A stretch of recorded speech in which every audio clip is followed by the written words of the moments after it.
Avez-vous remarqué, remarquez-vous que l'homme le plus riche du monde et l'homme le plus puissant du monde, sûr de leur forfait, sûr de leur collaboration, n'est-ce pas, se retrouvent devant la personne qui les a mis ensemble pour que même dans ça, Dieu est dedans. Acte chapitre 4. Je vais prendre le verset, je commence au verset 1 et je vais m'arrêter au verset 3 ou 4 pour vous. Lorsque Mardochée eut connaissance de tout ce qui se faisait, il déchira le vêtement, prit les sacs et la sonde pour aller dans la ville. Il poussait des grands cris amers. Il parvint ainsi, voilà, dans chaque province, partout où parvenait l'ordre de l'édit du roi, n'est-ce pas? Qu'est-ce qui se faisait? Il eut un grand deuil, il jeûnait, il pleurait, il se lamentait, il se couchait sur le sac et la cendre. Voyez-vous que leur plainte, n'est-ce pas, s'articule sur 6 points. Remarquez-vous cela? Comprenez-vous que même dans ça, il y a Dieu dedans? Après avoir montré l'importance du leader, du tzaddik, de la personne qui fonde, qui crée le monde, qui protège, qui comme ça, de manière sublime, peut aller devant Dieu négocier en disant: Seigneur, même un tzaddik, même un juste, s'il se trouve injuste, je suis capable de protéger. Remarquez-vous que le monde a besoin de leaders. L'église a besoin de leaders. La famille a besoin de leaders. Pourquoi?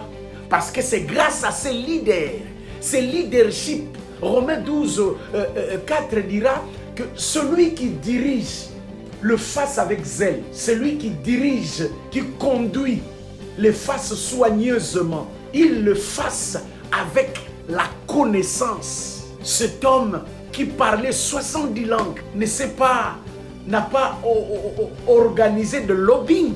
Il n'a pas organisé de pétitions. Il ne cherchait pas de syndicats. Il n'y avait pas de réunions, de grèves. Cet homme a su que devant un problème spirituel, on répond de manière spirituelle. Avez-vous remarqué que les plans qu'il met ensemble, c'est les plans qu'il contrecarre, les plans que les deux puissants là ont mis ensemble?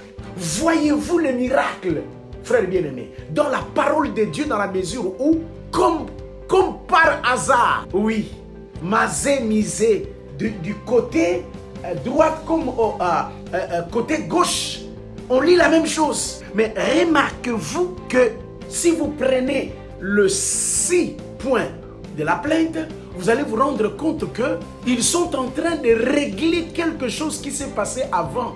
Parce qu'ils ont fait 6 jours dans la fête. Comme pour dire: Seigneur, nous voulons, Seigneur, faire le deuil à cause de nos 6 fautes. Et si vous calculez les 6 fois 127, vous allez vous rendre compte que c'est pile poil, n'est-ce pas, le nombre de jours qu'ils n'ont pas fait sabbat. Frères bien-aimés, la Bible est un livre extraordinaire, écrit pour que tu puisses rencontrer Dieu dans ce que tu lis. Et là, je vois que leur manière d'aller devant la présence de Dieu pour faire le teshuva, le retour, rentrer vers Dieu pour demander le pardon, entre pile poil dans ce que l'ennemi faisait.